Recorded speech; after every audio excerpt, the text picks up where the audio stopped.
Here's why Australia stopped a private company from providing better internet service. Wait, are you there?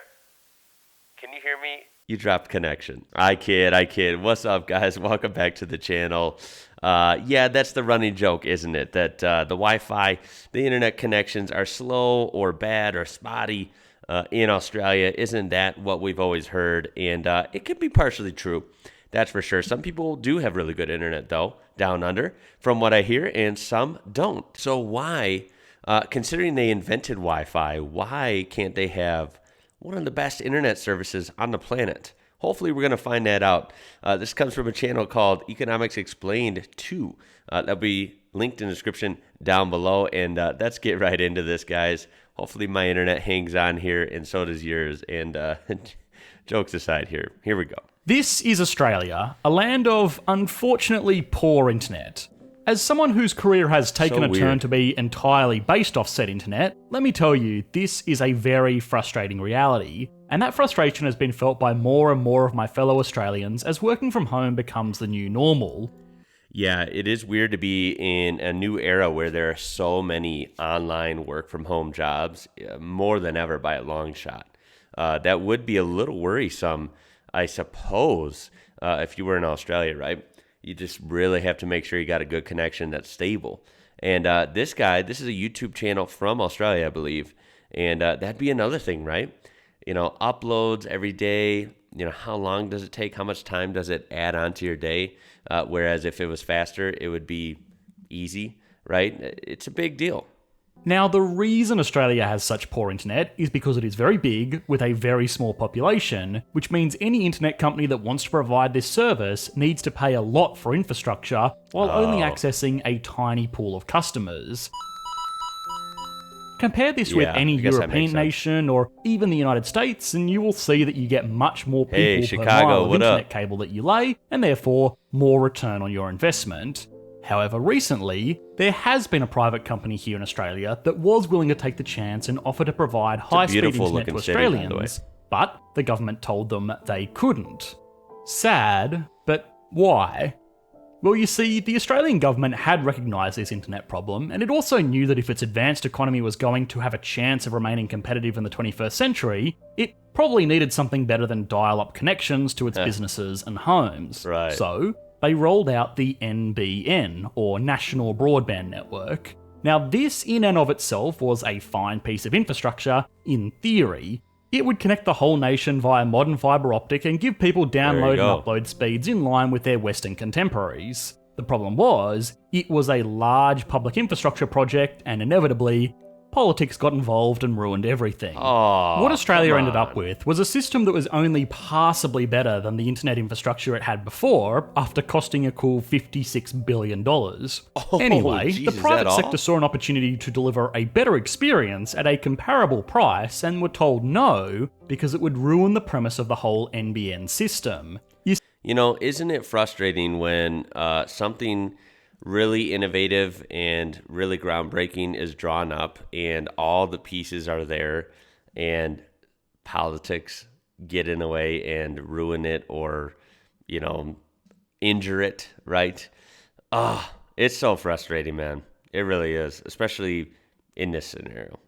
To deliver a better experience at a comparable price and were told no because it would ruin the premise of the whole NBN system. You see, in terms of internet, Australia has some very clearly profitable and unprofitable zones to do business in. The major cities filled with lots of rich businesses and densely packed housing, very profitable. Right. The outback, where you have to lay $1 million worth of cable to get to one shack, not so profitable. Right. The government figured that it could address this inherent imbalance by providing infrastructure everywhere and compensating for the losses in the country with profits in the cities. The private companies that were planning to provide a better service were of course only looking to do so in the profitable cities, which would cut off the government's scheme from its profit centres and ruin the whole neutral cost model they had going for them.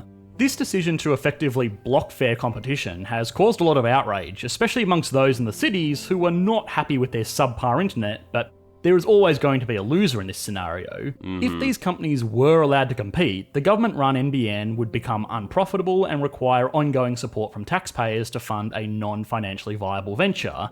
If companies aren't allowed to compete, then the Australian public is ultimately at the mercy of the government to make sure their internet infrastructure is competitive in the modern world, a government that has shown themselves to not exactly be super competent at sticking to the plans drawn out by experts, we might add. And of course, if the government doesn't get involved at all, we have a situation where people in the country won't have access at all, and even people in the city run the risk of being left behind by complacent corporations that don't want to make the large and risky investment into technical infrastructure. So, wow, that is a lose, lose, lose. Given the options, what would you pick? Or maybe you can help us by fixing our little conundrum here. Now, if this whole video sounds like a bit of a rant, it is. I hope one day I'll be able to upload a video in less than an hour, but in the meantime at least, it's an interesting case study into the dynamic between private and public services. And if you want to see an interesting dynamic between two warring nations, go and watch our video on why Hawaii once had its very own special currency. That was really cool. If that basically 4-minute video took him an hour or more to upload, that's too bad. That is too bad because, wow, a 3-minute video with my internet here would would upload in 3 minutes. You know what I mean? Like, it would be quick. Probably quicker than that. That is crazy. Wow. Not gonna lie, this is one of those where I'm just being honest. That was a little shorter than I thought. I didn't notice the timestamp when I clicked on this video on my homepage, but I thought it sounded like an interesting proposition, an interesting title, and it was, right? They have a plan for better internet, but of course politics, funding, infrastructure, it all gets in the way. It looks like it could work, and it definitely should work, but it just hasn't gotten there yet. I do get what they're saying about how most of their business would be in the big cities, right? You have a lot of money there, a lot of people there, and we know the maps of Australia. We know that not everyone, but like we know that 85% of the people are on the coast, right? So if you hit those big cities on the coast, you're going to have most of your business there. But that at the same time, someone should not be penalized for living inland, living in the outback, whatever the case is. They have a right to internet as well, and they can be just as good a paying customer as anyone else. So that's the problem, right? That becomes really shaky if you're having to run lines all the way inland for a very small sample size of customers. What's the ultimate solution here? Please tell me down below. How do we get Australia's internet running hard? Because Australia does a lot of things really well. I truly believe that. State-of-the-art cities, really cool culture. How do we get the internet caught up? Because that seems to be one of the only things that is lacking compared to a lot of other countries. Cannot wait to hear your solutions down below. So with that being said, throw a like on there if you want better internet and help this video out. And it will make your internet just a little bit faster if you like this video. I promise. Subscribe and join our amazing community on here, and you can see more interesting videos like this.